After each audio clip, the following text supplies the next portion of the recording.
ఈ నెల 23న తెలంగాణ కేబినెట్ సమావేశం జరగనుంది. ముఖ్యమంత్రి రేవంత్ రెడ్డి అధ్యక్షతన ఈ కేబినెట్ భేటీ జరగనుంది. ముందుగా ఈ సమావేశం ఈ నెల 21న జరగాల్సి ఉండగా సరస్వతి అంత్య పుష్కరాల నేపథ్యంలో వాయిదా వేసినట్టు సమాచారం. ఈ కేబినెట్ సమావేశంలో పలు కీలక అంశాలపై చర్చ జరగనుంది. ముఖ్యంగా ఇందిరమ్మ కుటుంబ జీవిత బీమా పథకం అమలు విధి విధానాల ఖరారు, ఇందిరమ్మ రెండో విడత ఇళ్ల పెంపు అంశంపై నిర్ణయాలు తీసుకునే అవకాశం ఉంది. జూన్ 2న జరగనున్న తెలంగాణ ఆవిర్భావ వేడుకల నిర్వహణపై కూడా కేబినెట్లో చర్చ జరగనుంది. ఇక కొత్త ఆసరా పింఛన్ల విడుదలపై కీలక నిర్ణయం తీసుకునే అవకాశం ఉండగా పెండింగ్ లో ఉన్న ప్రాజెక్టులు, ముఖ్యంగా తుమ్మిడిహట్టి ప్రాజెక్టు భూసేకరణ అంశాలపై కూడా కేబినెట్ సమీక్ష చేయనుంది. దీనికి సంబంధించి పూర్తి ఇన్ఫర్మేషన్ మా ప్రతినిధి సునీల్ లైవ్ లో అందిస్తారు. సునీల్, కేబినెట్ భేటీలో ఎలాంటి డెసిషన్స్ తీసుకోనున్నారు?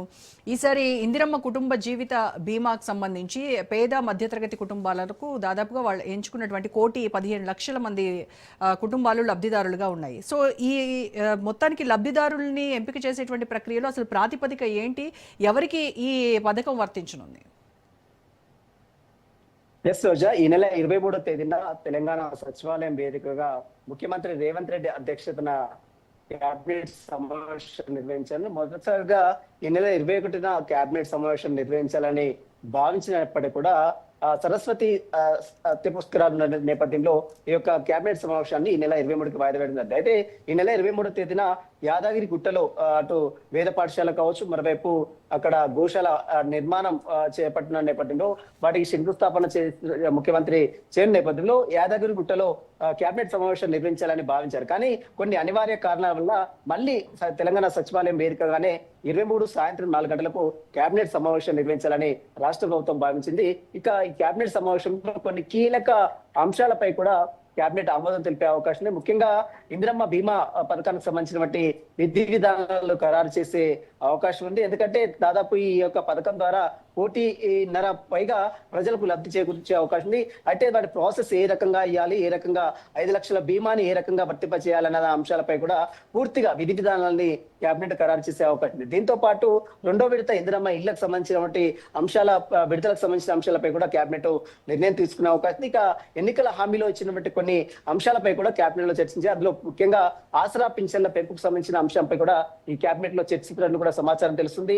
దీంతో పాటు ఇక ఉద్యమదారులకు సంబంధించిన అంశాలలో ఇప్పటికే రాష్ట్ర ప్రభుత్వం కమిటీ వేసింది కాబట్టి ఆ కమిటీ విధి విధానాలు ఏ రకంగా ఉండాలన్న అంశాలపై కూడా ఈ కేబినెట్ లో చర్చే అవకాశం ఉంది. ఇక తెలంగాణ రాష్ట్ర ఆవిర్భావ వేడుక జూన్ 2వ తేదీన తెలంగాణ ఆవిర్భావ దినోత్సవ సందర్భంగా వాటికి సంబంధించిన వేడుకలు ఏ రకంగా చేయాలి, ఏ రకంగా అట్టహాసంగా నిర్వహించాలని రాష్ట్ర ప్రభుత్వం భావిస్తుంది. కాబట్టి వాటికి సంబంధించినటువంటి విధి విధానాల ఖరారు సంబంధించిన అంశాలపై కూడా కేబినెట్ లో చర్చించి కీలక నిర్ణయం కూడా తీసుకునే అవకాశం. ఇటీవల పంట నష్టాలు అంటే అకాల వర్షం వచ్చి నష్టపోయినటువంటి రైతులకు సంబంధించిన అంశాలపై కూడా కేబినెట్ లో చర్చించి వాటికి సంబంధించిన నష్టాన్ని అంచనా వేసి వారికి అందించే అవకాశం కూడా కనబడుతుంది. దానికి కేబినెట్ కూడా ఆమోదం తెలిపే అవకాశం ఉంది. మరోవైపు ఇప్పటికే చాలా మంది అటు ఐకేపీ సెంటర్ వద్ద కొనుగోలు కొంత జాప్యం అవుతుంది కాబట్టి వాటికి సంబంధించిన అంశాలపై కూడా కేబినెట్ నిర్ణయాలు తీసుకునే అవకాశం ఉంది. ఇక గత కేబినెట్ లోనే విద్యుత్ కొనుగోలుకు సంబంధించిన అంశాలు, అదేవిధంగా ధర్మల్ ప్లాంట్ యాదాద్రి భువనగిరితో పాటు భద్రాద్రి కొత్తగూడెం సంబంధించిన ధర్మల్ ప్లాంట్ విషయంలో పూర్తిగా అవకతవకలు జరిగాయని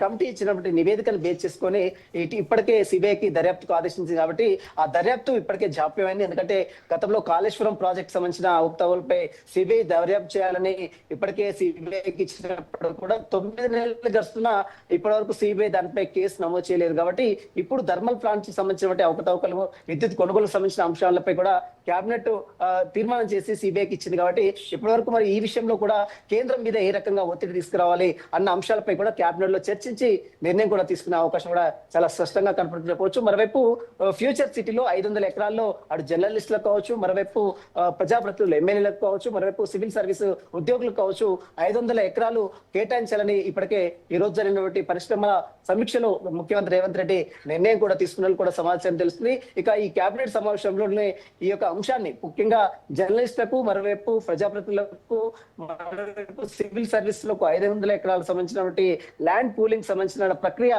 కొనసాగించే విధంగా కేబినెట్ ఆమోదం కూడా తెలిపే అవకాశం, ఆ అంశం కూడా కేబినెట్ లో చర్చించే అవకాశం. మొత్తం మీద తెలంగాణ రాష్ట్ర అభివృద్ధి సంక్షేమ పథకాలకు సంబంధించిన అంశాలతో పాటు మరికొన్ని ప్రాజెక్టులు ఏదైతే పెండింగ్ లో ఉన్నటువంటి తుమ్మిడిహెట్టి కావచ్చు, కాళేశ్వరం కావచ్చు, అదేవిధంగా పోలవరం ఎత్తిపోతలు కావచ్చు, వీటన్నిటికి సంబంధించిన భూసేకరణ అంశాలపై కూడా కేబినెట్ చర్చి కీలక నిర్ణయం కూడా తీసుకునే అవకాశం. మొత్తం మీద ఈ నెల 23వ తేదీన జరిగినటువంటి కేబినెట్ కీలక ప్రాధాన్యత ప్రాధాన్యత అయితే సంతరించుకొని చెప్పవచ్చు. అనేక అంశాలపై కూడా ఎజెండాగా దాదాపు 18 నుంచి 15 ఎజెండా పాయింట్స్ తీసుకొని కీలక ప్రజాప్రతినిధులందరూ కూడా ఆమోదం తెలిపే అవకాశం కూడా చాలా స్పష్టంగా కనిపించని చెప్పొచ్చు. ముఖ్యమంత్రి రేవంత్ రెడ్డి అధ్యక్షతన సాయంత్రం 4 గంటలకు తెలంగాణ సచివాలయం వేదికగా కేబినెట్ సమావేశం జరిగింది. రోజా, సునీల్, అయితే కొత్త ఆసరా పింఛన్ల పంపిణీ కూడా సిద్ధమవుతున్నట్టుగా తెలుస్తోంది. అంటే మరి ఈసారి ఈ విడత ఏమైనా ఇచ్చేటువంటి ఆ పింఛన్ల నగదు మొత్తాన్ని పెంచేటువంటి ఆలోచనలో ఏమన్నా కేబినెట్ ఉందా, లేదనంటే పాత మొత్తాన్ని కంటిన్యూ చేయబోతున్నారు?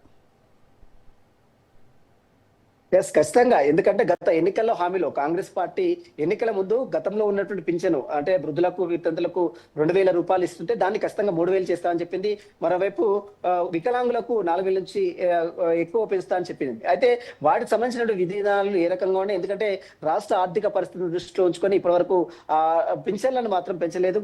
గతంలో ఏదైతే గత ప్రభుత్వంలో ఇచ్చినటువంటి పింఛన్లే ఇప్పుడు యథావిధిగా ఇస్తున్నటువంటి నేపథ్యంలో కొత్త పింఛన్లు చాలా మంది ఇటీవల కాలంలో భర్తలు చనిపోయి వితంతులుగా మారినారు. వారు పింఛన్లు రాక చాలా ఇబ్బందులు పడుతున్నారు. మరోవైపు చాలా మంది వృద్ధులు కూడా ఇంకా కొంతమందికి ఆసరా పింఛన్లు అందక ఇబ్బందులు పడుతున్న నేపథ్యంలో కొత్త పింఛన్ల పెంపుకు సంబంధించిన అంశాలపై కూడా ఇప్పటి వరకు ప్రభుత్వం ఎలాంటి నిర్ణయం కూడా తీసుకోలేదు. కాబట్టి ఆ అంశాన్ని కూడా ఈ నెల 23వ తారీఖున జరిగినటువంటి కేబినెట్ సమావేశంలో కీలక నిర్ణయం కూడా తీసుకునే అవకాశం కూడా చాలా స్పష్టంగా కనపని చెప్పవచ్చు.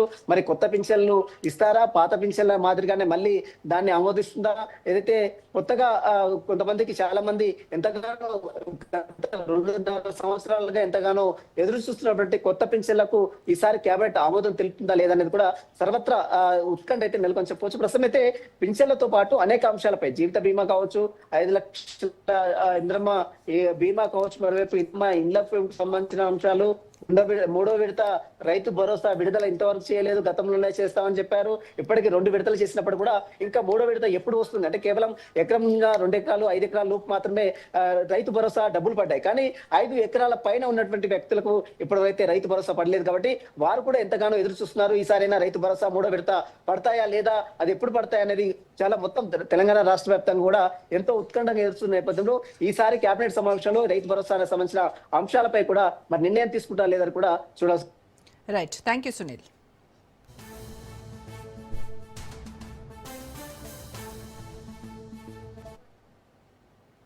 That's all for now. Stay tuned to Raj News.